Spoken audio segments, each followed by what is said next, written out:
പത്തരമാറ്റിൻ്റെ പുതുപുത്തൻ വിശേഷങ്ങളിലേക്ക് എല്ലാവർക്കും സ്വാഗതം. അങ്ങനെ ഡോക്ടർ ജയനോട് പറയുന്നുണ്ട്, ഞാൻ പറഞ്ഞല്ലോ, സാധാരണ ഇതുപോലൊരു വിഷം ഉള്ളിൽ ചെന്നാൽ വയറൊന്നും ക്ലീൻ ചെയ്യുമ്പോഴേക്കും പേഷ്യൻറ്റിന് നല്ല മാറ്റം ഉണ്ടാകാറുണ്ട്. എന്നാൽ ഇവിടെ ഇന്റേണൽ ഓർഗൻസിനെ ബാധിച്ചിട്ടുണ്ട്. അതത്ര നിസ്സാരമായിട്ട് കാണാൻ പറ്റില്ല. വയറിനുള്ളിൽ ഒരു തലം പൊള്ളലേറ്റ അവസ്ഥയാണ്. ആസിഡ് കലർന്ന ഒരു മിശ്രിതമാണ് ഉള്ളിൽ ചെന്നിരിക്കുന്നത്. അത് കുടലിനെ നന്നായി ബാധിച്ചിട്ടുണ്ട്. അതുകൊണ്ടാണ് ഭക്ഷണം കഴിക്കുമ്പോൾ പലപ്പോഴും വൊമിറ്റ് ചെയ്യുന്നത്. ലിക്വിഡ് ഫുഡാണ് ഇപ്പോൾ കൊടുത്തുകൊണ്ടിരിക്കുന്നത്. ശരീരം വേണ്ടത്ര രീതിയിൽ അത് അബ്സോർബ് ചെയ്യുന്നില്ല. പിന്നെ മെഡിസിൻ്റെ ബലത്തിലാണ് ആളിപ്പോൾ പിടിച്ചു നിൽക്കുന്നത് എന്നൊക്കെ ഡോക്ടർ പറയുമ്പോൾ, അപ്പോൾ ബ്ലഡ് കൊടുത്തിട്ടും കാര്യമായ മാറ്റമില്ലേന്ന് തിരിച്ചു ചോദിക്കുന്നുണ്ട് ജയൻ. അപ്പോൾ ഡോക്ടർ പറയുന്നുണ്ട്, മാറ്റമുണ്ട്, എങ്കിലും ആശ്വസിക്കാൻ സമയമായിട്ടില്ലെന്നാ പറഞ്ഞു വരുന്നത്. എല്ലാം പഴയ പോലെ നോർമലാകാൻ സമയമെടുക്കും. അതിൻ്റെ ഇടയിൽ അനാവശ്യ ചിന്തകൾ മനസ്സിനെ അലട്ടിക്കൊണ്ടിരിക്കുക. ബ്ലഡ് കൊടുത്ത ആളാണ് സാറിൻ്റെ മിസ്സിൻ്റെ പ്രധാന ശത്രു അല്ലേന്ന് ഡോക്ടർ ചോദിക്കുമ്പോൾ, അത് വിശദമായിട്ട് ഞാൻ ഡോക്ടറോട് സംസാരിച്ചല്ലോ എന്ന് പറയുന്നുണ്ട് ജയൻ. അപ്പോൾ ഡോക്ടർ പറയുന്നുണ്ട്, പേഷ്യൻറ്റിൻ്റെ മനോനിലക്ക് കാര്യമായ തകരാറ് സംഭവിച്ചാൽ സൈക്യാട്രിസ്റ്റിൻ്റെ സഹായം തേടാറുണ്ട് ഞങ്ങൾ ഡോക്ടർമാർ. നാളെ സൈക്യാട്രിസ്റ്റ് വരും. എന്നിട്ട് പേഷ്യൻറ്റിനോട് വളരെ വിശദമായിട്ട് സംസാരിക്കും. ചിലപ്പോൾ ചില മരുന്നുകൾ അതിനും കഴിക്കേണ്ടി വരും. മരുമകൾക്ക് കുഴപ്പമുണ്ടോ ഇല്ലയോ എന്നല്ല ഇവിടുത്തെ പ്രശ്നം. വിവാഹത്തിൻ്റെ അന്ന് മുതൽ ആ കുട്ടിയെ സാറിൻ്റെ മിസ്സിസ് വെറുത്തു. ആ വെറുപ്പ് നാൾക്ക് നാൾ കൂടിയതല്ലാതെ കുറഞ്ഞിട്ടില്ല. അത് തന്നെയാണ് ഇപ്പോൾ ആ കുട്ടി കാച്ചി വെച്ച പാല് ഇപ്പോൾ പേഷ്യൻ്റ് കുടിച്ച് ഈ അവസ്ഥയിലെത്തിയത്. അതും അവർ തമ്മിലുള്ള അകലം കൂട്ടി. തെറ്റിദ്ധാരണയാണ് സർ പലപ്പോഴും കുടുംബ ബന്ധങ്ങൾ തകർക്കുന്ന വില്ലൻ. നമ്മുടെ യഥാർത്ഥ സ്വഭാവമാകില്ല മറ്റുള്ളവർ മനസ്സിലാക്കുന്നത് എന്ന് ഡോക്ടർ പറയുമ്പോൾ അത് 100% സത്യ. ഇന്നത്തെ കാലത്ത് ആത്മാർത്ഥമായ പ്രണയവും സത്യവും ഒന്നുമില്ല. മൊത്തത്തിൽ എല്ലാം ഒരു അഭിനയം മാത്രം. അവിടെ ദൈവം തന്ന പത്തര മാറ്റി പാവിട്ടുള്ള കുട്ടിയ നയനമോള്. അത് എൻ്റെ മകൻ തിരിച്ചറിഞ്ഞു. പക്ഷേ അവൻ്റെ അമ്മക്കത് മനസ്സിലാക്കാൻ പറ്റിയില്ല എന്ന് പറയുന്നുണ്ട് ജയൻ. പിന്നീട് ജയൻ നേരെ ദേവയാനിയുടെ അടുത്തേക്കാണ് പോകുന്നത്. ദേവയാനിയെ ഒന്ന് തൊട്ട് തലോടിക്കൊണ്ട് ഇപ്പോൾ എങ്ങനെയുണ്ട് എന്ന് ചോദിക്കുമ്പോൾ, തീരെ വയ്യ ചെയ്യേട്ടാ, ഇനി എനിക്ക് എഴുന്നേറ്റ് നടക്കാൻ കഴിയുമെന്ന് സംശയമുണ്ടെന്ന് ദേവയാനി പറയുമ്പോൾ, ബ്ലഡ് മാറ്റി കഴിയുമ്പോൾ എല്ലാം ശരിയാവുന്ന ഡോക്ടർ പറഞ്ഞത് എന്ന് പറയുന്നുണ്ട് ജയൻ.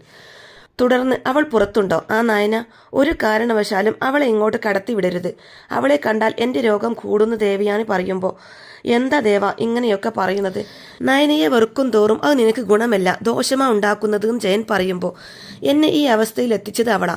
എന്നിട്ടും നിങ്ങളെല്ലാവരും എന്തിനാ അവളെ ഇങ്ങനെ സപ്പോർട്ട് ചെയ്യുന്നതെന്ന് ചോദിക്കുമ്പോൾ, എന്തിനാ സപ്പോർട്ട് ചെയ്യുന്നതെന്ന് ഇപ്പോൾ പറഞ്ഞാൽ നിനക്ക് മനസ്സിലാവില്ല. അവളെപ്പോലെ നന്മയുള്ളൊരു മരുമകളെ കിട്ടിയത് നിന്റെ ഭാഗ്യ. പക്ഷേ നീ അത് തിരിച്ചറിയാതെ പോയി എന്ന് പറഞ്ഞു കൊടുക്കുന്നുണ്ട് ജയൻ. അപ്പോൾ ദേവയാനി പറയുന്നുണ്ട്, ഇനി എൻ്റെ മരുമകൾ അനാമിക മോളാ, അതുകൊണ്ടാ അവൾ എനിക്ക് ബ്ലഡ് തരാമെന്ന് പറഞ്ഞത്. അങ്ങനെ നമുക്കൊരാപത്ത് വരുമ്പോൾ അവരുടെ ജീവൻ തന്ന് സഹായിക്കുന്നവരാ നമ്മുടെ ബന്ധുക്കൾ എന്ന് ദേവയാനി പറയുമ്പോൾ, അങ്ങനെയാണെങ്കിൽ നീ ഉറപ്പായിട്ടും നയന മോളെ സ്നേഹിക്കണമെന്ന് ജയൻ പറയുമ്പോൾ, ഞാൻ എന്തിനാ അവളെ സ്നേഹിക്കുന്നത്? അവളാണോ എനിക്ക് ബ്ലഡ് തന്നത്? എന്താ ചെയ്യേട്ടാ ഒന്നും പറയാത്തതെന്ന് ചോദിക്കുമ്പോൾ, ഞാൻ എന്തു പറയാനാ, ഒരു സത്യം മാത്രം എനിക്കറിയാം. നീ ആരെയാണോ വെറുക്കാൻ പാടില്ലാത്തത് അവളെയാണിപ്പോൾ വെറുത്തുകൊണ്ടിരിക്കുന്നത് എന്ന് പറയുന്നുണ്ട് ജയൻ. അപ്പോൾ ദേവയാനി പറയുന്നുണ്ട്, അവളെ ന്യായീകരിക്കാനായിട്ട് ആരും ഇങ്ങോട്ട് വരേണ്ടതില്ല എന്ന് ഞാൻ ആദർശിനോട് പറഞ്ഞു കഴിഞ്ഞു. എൻ്റെ ഈ അവസ്ഥ കണ്ടിട്ടും എന്തിനാ എൻ്റെ മനസ്സ് വേദനിക്കുന്ന കാര്യങ്ങൾ നിങ്ങളൊക്കെ പറയുന്നതെന്ന് ദേവയാനി ചോദിക്കുമ്പോൾ, ശരി, ഞാനിനി ഒന്നും പറയുന്നില്ല. പക്ഷെ ഒരു കാര്യം ഞാൻ പറയാം, നീ എത്ര വെറുത്താലും നിന്റെ ആരോഗ്യം നന്നാവാൻ വേണ്ടി നയന മോൾ പ്രാർത്ഥിക്കുന്നുണ്ട്. അത് പൂർണ്ണമായിട്ടും ഞാൻ മനസ്സിലാക്കി കഴിഞ്ഞു എന്ന് മാത്രം പറഞ്ഞതിന് ശേഷം ദേവയാനിയെ ഒന്ന് ആശ്വസിപ്പിച്ചതിന് ശേഷം ജയൻ അവിടെ ഒന്ന് പോവാൻ കേട്ടോ. അതിനുശേഷം കാണിക്കുന്നത് നമ്മുടെ അനാമിക അച്ഛനോടും അമ്മയോടായിട്ട് പറയുന്നുണ്ട്, നമ്മൾ നയനിയെയും നവ്യയെയും ഒന്നുമല്ല ആദ്യം ഇല്ലാതാക്കേണ്ടത്, അവളുമാരുടെ അനിയത്തി നന്ദുവിനെയാ. ആരും ഇല്ലാത്ത സമയം നോക്കിയ അവൾ എത്തിയത് വീണ്ടും അനിയെ വശത്താക്കാൻ എന്നൊക്കെ പറയുമ്പോൾ, ഏതായാലും നീ ജാനകിയോട് കാര്യം പറഞ്ഞല്ലോ എന്ന് രേവതി ചോദിക്കുമ്പോൾ, അവരെ തളപ്പിച്ചിട്ടുണ്ട്, പക്ഷെ അതുകൊണ്ട് കാര്യമില്ലല്ലോ. എൻ്റെ ഭർത്താവ് എന്ന് പറയുന്നവൻ മാറണ്ടേന്ന് പറയുന്നുണ്ട് അനാമിക. അവൻ അവളെ വിളിച്ചു വരുത്തിയതായിരിക്കുമോ എന്ന് വേണു ചോദിക്കുമ്പോൾ, പിന്നല്ലാതെ ആരുമില്ലാത്ത സമയത്തല്ലേ അവളെ വിളിച്ചു വരുത്തിയത്. എൻ്റെ കല്യാണം മുടക്കാൻ അവളെ കൊണ്ട് കഴിയുന്നതൊക്കെ ചെയ്തു, എന്നിട്ട് അതൊന്നും വിജയിച്ചില്ല. ഇപ്പോൾ ഞാനും അനിയും തമ്മിൽ നല്ല അകലമുണ്ടെന്ന് അവൾക്ക് മനസ്സിലായി. അതിനിടയിലേക്ക് കയറി കൂടാനാ അവൾ നോക്കുന്നതെന്ന് പറയുന്നുണ്ട് അനാമിക. അപ്പോൾ രേവതി പറയുന്നുണ്ട്, നമ്മുടെ മോളുടെ ജീവിതം തകർക്കുന്നവളെ കൊന്നാലും കുഴപ്പമില്ല വേണേട്ടാന്ന് പറയുമ്പോൾ അച്ഛനെ കൊണ്ട് ഒന്നിനും കൊള്ളത്തില്ല. മോളുടെ കയ്യിൽ നിന്ന് സ്വർണവും പണവും വാങ്ങിച്ച് കടം വീട്ടാനേ അറിയൂ. മോൾക്കൊരു സങ്കടം വന്നാൽ അത് പരിഹരിക്കാൻ അറിയില്ല എന്നൊക്കെ അനാമിക പൊട്ടിത്തെറിച്ചു കൊണ്ട് പറയുമ്പോൾ വേണു പറയുന്നുണ്ട്, എന്തു ചെയ്യാൻ പറ്റുമെന്ന് ഞാനൊന്ന് നോക്കട്ടെ എന്ന് പറയുമ്പോൾ അനാമിക പറയും, അവളും അനിയും തമ്മിലുള്ള കൂടിക്കാഴ്ച അവസാനിക്കണം, എനിക്ക് അത്രയുള്ളൂ എന്ന് അനാമിക പറയുമ്പോൾ അനാമികയെ ചൊടിപ്പിക്കാൻ എന്നോണം രേവതിയും പറയുന്നുണ്ട്, ഇതൊക്കെ വലിയ വഴക്കാക്കണം മോളെ. ഭർത്താവിൻ്റെ മനസ്സ് മറ്റൊരു പെണ്ണിലേക്ക് ചായുന്നു എന്നുണ്ടെങ്കിൽ ആ ബന്ധം മുറിച്ച് മാറ്റേണ്ടത് നമ്മൾ പെണ്ണുങ്ങൾ തന്നെയാണ് എന്ന് പറയുമ്പോൾ എല്ലാം നടന്നേനെ. അവളുടെ ചേച്ചി വിഷം കുടിച്ചിരുന്നെങ്കിൽ. ഇപ്പോൾ അതും മാറിപ്പോയല്ലോ എന്ന് പറയുന്നുണ്ട് അനാമിക. അപ്പോൾ വേണു പറയുന്നുണ്ട്, എൻ്റെ മോളുടെ ജീവിതം മനഃപൂർവ്വം കുളം തോണ്ടാൻ വേണ്ടിയിട്ട് ഒരുത്തി അലഞ്ഞു തിരിയുന്നുണ്ടെങ്കിൽ അവൾക്ക് അതിനുള്ള ശിക്ഷ കിട്ടിയേ പറ്റൂ എന്ന് പറഞ്ഞിട്ട് വേണു പുറത്തേക്ക് പോവാണ് കേട്ടോ. അപ്പോൾ അത് കണ്ട് രേവതി പറയുന്നുണ്ട്, ദേ വെറുതെ നീ നിൻ്റെ അച്ഛനെ ചൂട് പിടിപ്പിച്ച് വിടണ്ടായിരുന്നു എന്ന്. ഇനി അങ്ങേരെന്തെങ്കിലും അബദ്ധം കാണിക്കുമെന്ന് പറയാൻ പറ്റില്ല എന്ന് പറയുമ്പോൾ അവളെ കൊല്ലുന്നെങ്കിൽ കൊല്ലട്ടെ അമ്മേ, എൻ്റെ സൗഭാഗ്യങ്ങൾ തട്ടിയെടുക്കാൻ ശ്രമിക്കുന്നവൾ മരിച്ചാലും വലിയ കുഴപ്പമില്ല എന്ന് പറയുന്നുണ്ട് അനാമിക. പിന്നീട് കാണിക്കുന്നത് നമ്മുടെ നന്ദു സ്കൂട്ടറിൽ ഇങ്ങനെ വന്നുകൊണ്ടിരിക്കുമ്പോൾ സ്കൂട്ടറിനെതിരെ ഒരു കാറ് വന്ന് നിർത്തി. അതിൽ നിന്ന് കുറച്ച് ഗുണ്ടകൾ ഇറങ്ങി കത്തി കാണിച്ച് നന്ദുവിനെ ഭീഷണിപ്പെടുത്തി വണ്ടിയിൽ കയറാൻ വേണ്ടി പറയുന്നുണ്ട് കേട്ടോ. എന്നാൽ നമ്മുടെ നന്ദു ഒരാൾ പേടിച്ച് വിറച്ച് പോലെ എന്തിനാണെന്ന് ചോദിക്കുമ്പോൾ എന്തിനാണെന്നൊക്കെ പിന്നെ പറയാം, നീ ആദ്യം കയറുമെന്ന് ഗുണ്ടകൾ പറയുമ്പോൾ ഞാൻ ആദ്യം സ്കൂട്ടർ ഒന്ന് സൈഡാക്കട്ടെ എന്ന് പറഞ്ഞ് സ്കൂട്ടർ സൈഡിലേക്ക് നിർത്തിയിടുകയാണ് കേട്ടോ. അപ്പോഴേക്കും ഗുണ്ടകൾ നന്ദുവിനെ തട്ടിക്കൊണ്ടു പോകുന്നത് കാണാൻ വേണ്ടി വേണു അവിടേക്ക് വരുന്നുണ്ട് കേട്ടോ. എന്നിട്ട് സ്വയം പറയുന്നുണ്ട്, ഇന്ന് അവളുടെ എല്ല് ഒടിച്ചു നുറുക്കി അവളുടെ വീട്ടുകാരെ മുമ്പിൽ കൊണ്ടിട്ട് കൊടുക്കണമെന്ന് പറയുന്നുണ്ട് കേട്ടോ. എന്നാൽ നമ്മുടെ നന്ദു സ്കൂട്ടർ സൈഡിലേക്ക് നിർത്തിയിട്ട് തിരിയുന്നതും ഗുണ്ടകളെ ചവിട്ടി വീഴ്ത്തുകണ്ട് നന്ദു എല്ലാ ഗുണ്ടകളെയും ചവിട്ടി വീഴ്ത്തുന്നുണ്ട് കേട്ടോ. നല്ല പൊരിഞ്ഞടി തന്നെ അവിടെ നടക്കുന്നുണ്ട് കേട്ടോ. ഗുണ്ടകളെയൊക്കെ ചവിട്ടി വീഴ്ത്തുന്നുണ്ട്, അവരെയൊക്കെ അടിച്ചൊതുക്കുകയാണ് നമ്മുടെ നന്ദു. അപ്പോൾ അത് കണ്ട് വേണു പറയുന്നുണ്ട്, ഇവള് ഫൈറ്റ് ചെയ്യുന്നവളാണെന്ന് അറിയാം, പക്ഷേ ഇത്രയും പ്രതീക്ഷിച്ചില്ല എന്ന് പറയുന്നുണ്ട് കേട്ടോ. അപ്പോഴേക്കും നമ്മുടെ അനിയും അവിടേക്ക് എത്തുന്നുണ്ട്. നന്ദു ആണെങ്കിൽ ഗുണ്ടകളെ പിടിച്ച് എഴുന്നേൽപ്പിച്ച് ഷർട്ടിന് കുത്തിപ്പിടിച്ച് എടോ ആരാണ് നിന്നെയൊക്കെ പറഞ്ഞു വിട്ടത് എന്ന് ചോദിക്കുമ്പോൾ ഗുണ്ടകളെല്ലാവരും തന്നെ കാറിൽ കയറി ഓടി രക്ഷപ്പെടുകയാണ് കേട്ടോ. ജീവനും കൊണ്ട് ഓടുകയാണ് കേട്ടോ അവർ. അപ്പോൾ അത് കണ്ട് വേണു പറയുന്നുണ്ട്, ഇവന്മാരെയൊക്കെ പൈസ കൊടുക്കുന്നവർ വേണം തല്ലാൻ, കിട്ടുന്ന പൈസക്ക് 3 നേരം കുടിക്കും തിന്നും, അതിനപ്പുറം ഒരു പ്രയോജനവും ഇല്ലാന്ന് സ്വയം പറയുന്നുണ്ട്. അനി നന്ദുവിനോട് പറയുന്നുണ്ട്, കുറേ നാളായി നിൻ്റെ ഒരു തല്ല് കണ്ടിട്ട്, നല്ല സൂപ്പർ തല്ലായിരുന്നു എന്ന് പറയുമ്പോൾ അങ്ങനെ അഭിനന്ദനമൊന്നും വേണ്ടാന്ന് പറയുന്നുണ്ട്. തുടർന്ന് പറയുന്നുണ്ട്, അനി പരമാവധി കാണുമ്പോൾ ഒഴിഞ്ഞു മാറിപ്പോയാൽ മതി, ഞാൻ കാരണം ഇനി അനിയുടെ ജീവിതത്തിൽ ബുദ്ധിമുട്ടുണ്ടാവാൻ പാടില്ല, കുടുംബകലഹം ഉണ്ടാവാൻ പാടില്ല എന്നൊക്കെ നന്ദു പറയുമ്പോൾ എടോ അതിനിപ്പോൾ തന്നെ കണ്ടില്ലെങ്കിലും പൊരുത്തപ്പെടാത്ത ബന്ധങ്ങൾ നല്ല രീതിയിൽ മുന്നോട്ട് പോവില്ല എന്ന് പറയുമ്പോൾ ആയിക്കോട്ടെ, പക്ഷേ ഒരിക്കലും ഞാൻ അതിന് ഒരു കാരണമാവരുതെന്നാ പറഞ്ഞത് എന്ന് പറയുന്നുണ്ട് നന്ദു. തുടർന്ന് അനി പറയുന്നുണ്ട്, കുറച്ച് ദിവസം കഴിയുമ്പോൾ വീട്ടിലൊരു വിശേഷം നടക്കും. 41-ൻ്റെ അന്നാ ഞങ്ങൾ കാൽനടയായിട്ട് മലക്ക് പോകുന്നത്. അന്ന് കഞ്ഞി സദ്യയും മറ്റു പൂജകളും ഒക്കെ വിപുലമായിട്ട് നടത്തുന്നുണ്ട്. ആ ദിവസം നന്ദുവിൻ്റെ അച്ഛൻ്റെയും അമ്മയുടെയും കൂടെ താനും പങ്കുകൊള്ളണമെന്ന് അനി പറയുന്നതും ഞാൻ എല്ലാവർക്കും വേണ്ടി വീട്ടിലിരുന്ന് പ്രാർത്ഥിച്ചോളാം, ഇനി അധികം ഒന്നും എന്നെ അവിടേക്ക് പ്രതീക്ഷിക്കേണ്ട, അത് ഗുണത്തേക്കാളേറെ അത് ദോഷമേ ചെയ്യൂന്ന് പറയുന്നുണ്ട് നന്ദു. ഇതേ സമയം വേണു ചിന്തിക്കുന്നുണ്ട്, മോള് പറഞ്ഞത് ശരിയാ, രണ്ടും തമ്മിൽ മുടിഞ്ഞ പ്രേമ, എന്ത് ചെയ്യാനാ, അവൾ കയ്യും കാലും ഒടിഞ്ഞു കിടക്കുന്നത് കാണാനും പറ്റിയില്ല എന്ന് പറഞ്ഞ് നിരാശപ്പെടുന്നുണ്ട് കേട്ടോ.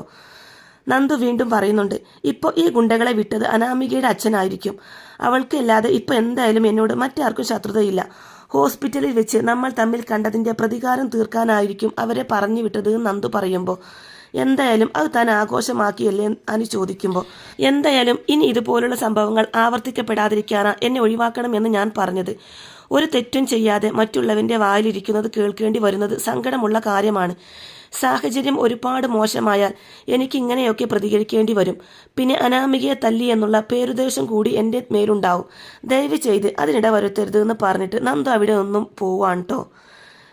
പക്ഷേ നമ്മുടെ അനിക്ക് എന്തോ പോലെയായി, അനിക്ക് അങ്ങ് ഉൾക്കൊള്ളാൻ കഴിയുന്നില്ല കേട്ടോ നന്ദു പറഞ്ഞതൊന്നും. പിന്നീട് കാണിക്കുന്നത് നമ്മുടെ വേണു നേരെ വീട്ടിലേക്ക് ചെല്ലുകയാണ്.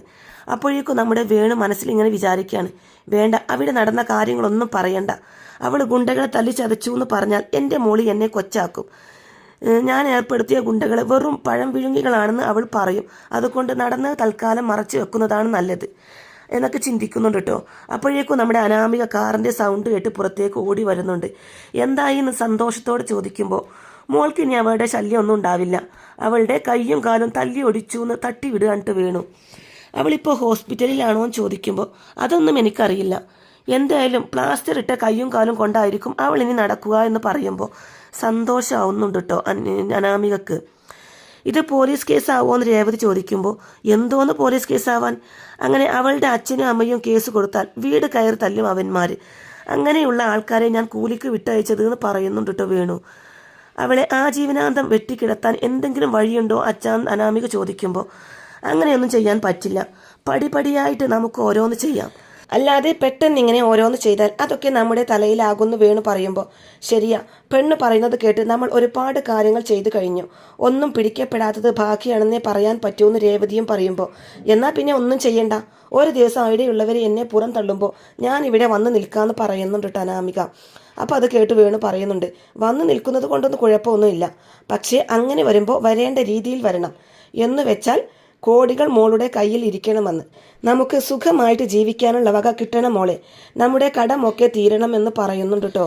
അതെ, മൂർത്തി സാറിനും കുടുംബത്തിനും പേരുദോഷം കേൾക്കുന്ന കണ്ടാൽ അവരെന്ത് കോംപ്രമൈസിനും തയ്യാറാകുന്ന എനിക്ക് തോന്നുന്നത് രേവതി പറയുമ്പോൾ എന്നൊന്നും കരുതണ്ട മോളെ, ഈ മൂർത്തി ഇപ്പോൾ രോഗം വന്ന് വീട്ടിൽ ഒതുങ്ങിയെങ്കിലും അയാൾ ആളൊരു പുലിയ, തെറ്റ് ചെയ്യുന്നവരുടെ അടിവേരറുക്കും, അയാളുടെ മക്കളും ആ ആദർശ് എന്ന് പറയുന്ന കൊച്ചുമോനും ഒക്കെ അങ്ങനെ തന്നെയാണെന്ന് വേണു പറയുന്നതും എൻ്റെ ഭർത്താവ് അതിനേക്കാൾ കുഴപ്പക്കാരനാ, അവൻ ഏത് യുഗത്തിലാണോ എന്തോ ജീവിക്കുന്നതെന്ന് അനാമിക പറയുമ്പോൾ വേണു പറയുന്നുണ്ട് എൻ്റെ മോളെ, അവൻ ഇനി ചാക്കിലാക്കി വരിഞ്ഞു മുറുക്കിയില്ലെങ്കിൽ നമ്മളീ പറയുന്ന കളികളൊന്നും നടക്കില്ല എന്ന് പറയുമ്പോൾ അങ്ങനെ അവൻ എന്നെ ഇഷ്ടപ്പെടണമെങ്കിൽ, ഞങ്ങൾക്കൊരു കുടുംബജീവിതം ഉണ്ടാവണമെങ്കിൽ ഈ നന്ദു എന്ന് പറയുന്നവൾ ഒരിക്കലും അവനെ കാണാതിരിക്കണമെന്ന് പറയുന്നുണ്ട് അനാമിക.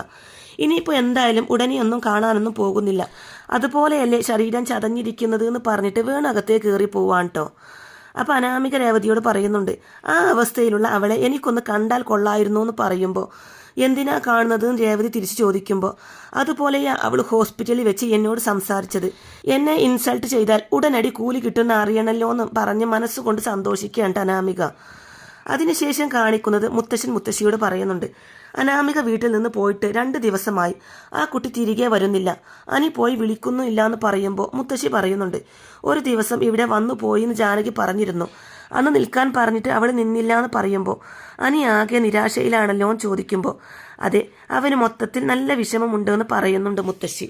അപ്പോൾ മുത്തശ്ശൻ പറയും പല വീടുകളിലും ആൺകുട്ടികളുടെയും പെൺകുട്ടികളുടെയും വിവാഹത്തിന് ശേഷം തലവേദനയുണ്ടാക്കുന്ന സമയത്ത് ഇവിടെ എങ്ങനെയൊന്നും ഉണ്ടാവില്ലെന്നായിരുന്നു നമ്മുടെ ധാരണ, പല കുടുംബങ്ങളിലും താളം തെറ്റലുകൾ ഉണ്ടാകുമ്പോൾ ഉപദേശങ്ങൾ കൊടുത്തിട്ടുണ്ട്, പക്ഷേ ഇപ്പോൾ സ്വന്തം കുടുംബത്തിലെ താളം തെറ്റലുകൾ ഒരു തരത്തിലും പരിഹരിക്കാൻ പറ്റാത്ത അവസ്ഥയിലാണെന്ന് പറഞ്ഞ് വിഷമിക്കുമ്പോഴാണ് കേട്ടോ നമ്മുടെ അജയൻ അങ്ങോട്ടേക്ക് വരുന്നത്. അജയനെ കാണുന്നതും നിന്റെ മരുമോളെക്കുറിച്ച് സംസാരിച്ചു കൊണ്ടിരിക്കുകയായിരുന്നു, അമ്മയ്ക്കൊപ്പം പോയവൾ ഇതുവരെ വന്നിട്ടില്ല എന്ന് മുത്തശ്ശൻ പറയുമ്പോൾ അച്ഛൻ തിരിച്ചു വിളിക്കേണ്ടെന്ന് പറഞ്ഞത് കൊണ്ടാ ഞാനും ജാനകിയും പോവാതിരുന്നത് എന്ന് പറയുന്നുണ്ട് അജയൻ. എൻ്റെ നിലപാട് അങ്ങനെയാണ്, ഇറങ്ങിപ്പോയവർ മനസ്സ് മാറി വരണം, പിന്നെ ഞങ്ങൾ പറയുന്നത് മാത്രം നിങ്ങൾ കേൾക്കണം എന്ന അഭിപ്രായം എനിക്കില്ല, നിന്റെ മകനുമായി ജീവിതകാലം മുഴുവൻ ജീവിക്കേണ്ട കുട്ടിയാവള്, അതുകൊണ്ട് നിങ്ങളായിട്ടൊരു കോംപ്രമൈസിന് ശ്രമിക്കുകയാണെങ്കിൽ അതിന് ഞാൻ എതിർക്കില്ല എന്ന് പറയുന്നുണ്ട് മുത്തശ്ശൻ. അപ്പോൾ അത് കേട്ട് അജയൻ പറയുന്നുണ്ട് വേണ്ടച്ച, ജാനകി പോയി വിളിക്കാമെന്നൊക്കെ പറയുന്നുണ്ടെങ്കിലും എന്നാൽ എനിക്ക് അവളിങ്ങനെ വഴക്കിട്ട് പോയത് അത്ര ദഹിച്ചിട്ടില്ല എന്ന് പറയുന്നുണ്ട്. എന്തായാലും വീടിനകത്ത് അനിഷ്ട സംഭവങ്ങൾ കൂടി വരികയാണ്. ദേവയാൻ ഇപ്പോൾ ഹോസ്പിറ്റലിലായി, ഇളയ കൊച്ചുമകൻ്റെ ഭാര്യ അവളുടെ വീട്ടിൽ പോയി, അങ്ങനെ മൊത്തത്തിൽ ഒരു മോശം അവസ്ഥയിലൂടെയാണ് നമ്മുടെ വീട് കടന്നു പോകുന്നത്. എല്ലാ വർഷവും ഈ വീട്ടിൽ നിന്ന് നമ്മളെല്ലാവരും മലക്ക് പോകുന്നുണ്ടെങ്കിലും പഴയ പോലെ അയ്യപ്പൻ പാട്ടും കഞ്ഞി വീഴ്ത്തലൊന്നും പലപ്പോഴും ഉണ്ടായിട്ടില്ല. ഇത്തവണ അതിനൊരു മാറ്റം വേണം. ഇന്ന് അയ്യപ്പൻ പാട്ടിനായി ഞാനൊരു സംഘടനയോട് വരാൻ പറഞ്ഞിട്ടുണ്ട്. 4 മണിയോടെ അവരെത്തും. ആ സമയത്ത് വ്രതക്കാരെല്ലാവരും ഇവിടെ വേണം. അനിയോട് ഗുരുത്തോല പന്തലിന് വേണ്ടിയുള്ള ഏർപ്പാടൊക്കെ ചെയ്യാൻ പറഞ്ഞിട്ടുണ്ട്. ഒരു വലിയ തെറ്റ് അറിഞ്ഞോ അറിയാതെയും ഞാനും നീയും ആദർശും ജയനും ഒക്കെ അനിയോട് ചെയ്തിട്ടുണ്ട്. അവൻ ഇഷ്ടമില്ലാത്ത ബന്ധം അവൻ്റെ മേൽ അടിച്ചേൽപ്പിച്ചു. അതൊരു കുറ്റബോധമായി ഉള്ളിൽ കിടപ്പുണ്ട് മോനെ. ഏതൊരു കാരണവശാലും ആ ബന്ധം പൊട്ടിപ്പോവാൻ പാടില്ല. എല്ലാവരും കുടുംബമായിട്ട് ജീവിക്കുമ്പോൾ ഇളയ കൊച്ചുമോന് മാത്രം അങ്ങനെയൊരു സന്തോഷമില്ലാതാവുന്നത് സഹിക്കാവുന്ന കാര്യമല്ല. അതുകൊണ്ട് എല്ലാം ഒന്ന് കലങ്ങി തെളിയാൻ അയ്യപ്പൻ സ്വാമി തന്നെ ശരണം.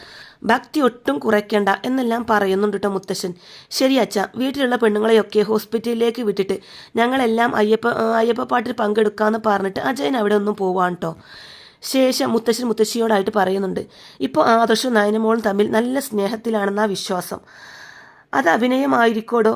വലിയൊരു രോഗത്തിന് അടിമയായ മുത്തശ്ശനെ ആശ്വസിപ്പിക്കാൻ വേണ്ടി അവർ നാടകം കളിക്കുന്നതായിരിക്കോടോ എന്നൊക്കെ ചോദിക്കുമ്പോൾ ഒരിക്കലുമല്ല. അവർ തമ്മിലിപ്പോൾ ആത്മാർത്ഥമായി സ്നേഹിക്കുന്നുണ്ട്. ആ സ്നേഹത്തെ ഇല്ലാതാക്കാൻ നോക്കിയതാ ദേവയാനിക്ക് പറ്റിയ തെറ്റെന്ന് പറയുന്നുണ്ട് കേട്ടോ മുത്തശ്ശി. ഇവിടെ ഹോസ്പിറ്റൽ ട്രിപ്പൊക്കെ ഇട്ട് കഴിയുന്നതോടുകൂടി തന്നെ നയന പഴയ പടി തന്നെയായിട്ടോ. നയന പറയുന്നുണ്ട്, ഇപ്പോൾ ഒരു കുഴപ്പവുമില്ല, ഞാൻ ഉഷാറായിട്ടുണ്ട് എന്ന് പറയുമ്പോൾ ഒന്ന് തല പൊക്കിയപ്പോൾ ആത്മവിശ്വാസമൊക്കെ കൂടിയോ എന്ന് ആദർശ് ചോദിക്കുമ്പോൾ ശരിക്കും ഇപ്പോൾ എനിക്കൊരു കുഴപ്പവുമില്ല ആദർശേട്ടാന്ന് പറയുന്നുണ്ട് കേട്ടോ.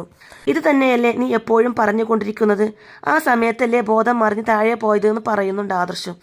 ഇതേ സമയം നമ്മുടെ ജയൻ അങ്ങോട്ടേക്ക് വരുന്നുണ്ട് കേട്ടോ. എന്നിട്ട് പറയുന്നുണ്ട്, ഇന്ന് വൈകിട്ട് വീട്ടിൽ അയ്യപ്പൻ പാട്ടുണ്ട്, മോൾക്ക് പോകാമെന്ന് ഡോക്ടർ പറഞ്ഞു എന്ന് പറയുമ്പോൾ അങ്ങനെയാണെങ്കിൽ ഞാൻ മാത്രം പോയാൽ പോരല്ലോ, അയ്യപ്പന്മാരെല്ലാം അവിടെ വേണ്ടതെന്ന് നയന ചോദിക്കുമ്പോൾ വേണം, ജാനകി ഇടയ്ക്ക് വിളിച്ചിരുന്നു.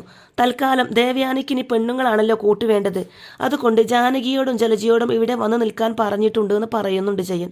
അയ്യപ്പൻ പാട്ടുണ്ടെങ്കിൽ ഗുരുത്തോല പന്തലൊക്കെ ഒരുക്കണ്ടേന്ന് നയന ചോദിക്കുമ്പോൾ അതൊക്കെ ചെയ്യാൻ അവിടെ ആൾക്കാരുണ്ടല്ലോ എന്ന് ആദർശ് പറയുന്നതും അല്ല, അതത്ര കഠിനമായ പണിയൊന്നും അല്ലല്ലോ നയന തിരിച്ചു ചോദിക്കുമ്പോൾ ഞാൻ അനിയോട് പറഞ്ഞിട്ടുണ്ട് എല്ലാ ഒരുക്കങ്ങളും നടത്തണമെന്ന്, അവനെല്ലാം ചെയ്യാമെന്ന് ഏറ്റിട്ടുമുണ്ട്, നീ എല്ലാം നോക്കിക്കൊണ്ട് വെറുതെ നിന്നാൽ മതിയെന്ന് പറയുന്നുണ്ട് ആദർശ്. അപ്പോൾ ജയനും പറയുന്നുണ്ട്, മോള് ആർട്ടിൻ്റെ ആളല്ലേ, അതുകൊണ്ട് മനോഹരമായിട്ട് പന്തലൊരുക്കാനായിരിക്കും എന്ന് പറയുമ്പോൾ നയന പറയും, അച്ഛൻ മലക്ക് പോകുമ്പോൾ ഞാൻ ആ ഗുരുത്തോല പന്തലൊക്കെ ഒരുക്കാറ് പതിവ് എന്ന് പറയുമ്പോൾ അതുകൊണ്ടാ ഇവൻ പറഞ്ഞത് നിർദ്ദേശങ്ങൾ കൊടുത്ത് അരികിൽ നിന്നാൽ മതി എന്ന് പറയുന്നുണ്ട് ജയൻ. ആദർശേട്ട പോകുന്നതിന് മുമ്പ് എനിക്ക് അമ്മയെ ഒന്ന് കാണണം എന്നുണ്ട് എന്ന് നയന പറയുമ്പോൾ എന്തിനാ മോളെ വെറുതെ കാണുന്നത്, മോളെ കാണാൻ അവൾക്കൊരു താല്പര്യവുമില്ല, അങ്ങനെയൊരു സാഹചര്യത്തിൽ എന്തിനാ അവളുടെ മുന്നിലേക്ക് പോകുന്നതെന്ന് ജയനും. നയനെ അത് വേണ്ട, ഇനി നീ അമ്മയെ വീട്ടിൽ വരുമ്പോൾ കാണുന്നതായിരിക്കും നല്ലതെന്ന് പറയുന്നുണ്ട് ആദർശം. അമ്മായിയമ്മ ഇപ്പോൾ മരുമോളെ അടക്കി പിടിക്കേണ്ട സമയം, ഞങ്ങൾക്കൊരു മകളില്ല, അതുകൊണ്ട് തന്നെ വന്ന അന്ന് തൊട്ട് മരുമകളായിട്ടല്ല സ്വന്തം മോളായിട്ട് തന്നെയാണ് ഞാൻ മോളെ കാണുന്നത്. അതേ അവസ്ഥയിലേക്ക് ദേവയാനിയും വന്നിരുന്നെങ്കിൽ നിങ്ങളുടെ രണ്ടാളുടെയും ജീവിതം ഒരു സ്വർഗമായേനെ. എന്നാൽ അതിന് വിഭിന്നമായ കാര്യങ്ങൾ ഇപ്പോൾ ചെയ്തുകൊണ്ടിരിക്കുന്നത്. നല്ല മനസ്സാ ദേവയാനിയുടേത്, സ്നേഹിക്കുന്നവരെ ഭ്രാന്തമായിട്ട് സ്നേഹിക്കുകയും ചെയ്യും. ഞാനും ഇവനുമൊക്കെ അത് അനുഭവിച്ചറിഞ്ഞിട്ടുള്ളതാ, പ്രത്യേകിച്ച് എന്നേക്കാൾ കൂടുതൽ ഇവൻ. മോളോട് ഇവൻ അതൊക്കെ പറഞ്ഞു കാണുമല്ലോ. രണ്ടാമതൊരു കുഞ്ഞ് വേണമെന്ന് ഞാൻ ഒരുപാട് ആഗ്രഹിച്ചതാ, പ്രത്യേകിച്ചൊരു മോള്. എന്നാൽ ഇവൻ്റെ അസുഖം കൊണ്ടാ ദേവയാനി പിന്നെ അത് വേണ്ടാന്ന് വെച്ചത്. അത്രത്തോളം ഇവന് വേണ്ടി ജീവിച്ച അമ്മയാ. അങ്ങനെയൊരമ്മക്ക് മരുമകളെ സ്നേഹിക്കാൻ കഴിഞ്ഞാൽ പിന്നെ ഉറപ്പായിട്ടും മരുമകളായിട്ടല്ല മകളായിട്ട് തന്നെ മോളെ സ്നേഹിക്കും. അങ്ങനെയുള്ളപ്പോൾ അതിനൊരു മറുവശം കൂടിയുണ്ട് മോളെ, അത്തരക്കാർ വെറുത്തു കഴിഞ്ഞാൽ അതിൻ്റെ ആഴവും കൂടുതലായിരിക്കും എന്നൊക്കെ ജയം പറയുമ്പോൾ വളരെയധികം വിഷമത്തോടെ നിൽക്കുന്ന നയനയെയും കാണിച്ചിട്ടാണ് കേട്ടോ ഇന്നത്തെ ഈ ഒരു എപ്പിസോഡ് അവസാനിക്കുന്നത്. അങ്ങനെ പത്തരമാറ്റിൻ്റെ നല്ല അടിപൊളി ത്രില്ലിംഗ് എപ്പിസോഡുകളൊക്കെ ആയിരിക്കും കേട്ടോ ഇനി വരാനിരിക്കുന്നത്. അപ്പോൾ ഈ റിവ്യൂ ഇഷ്ടമായിട്ടുണ്ടെങ്കിൽ വീഡിയോ ലൈക്ക് ചെയ്യാനും ചാനൽ കൂടി ഒന്ന് സബ്സ്ക്രൈബ് ചെയ്ത് സപ്പോർട്ട് ചെയ്യാനും മറക്കല്ലേ ഫ്രണ്ട്സ്. താങ്ക്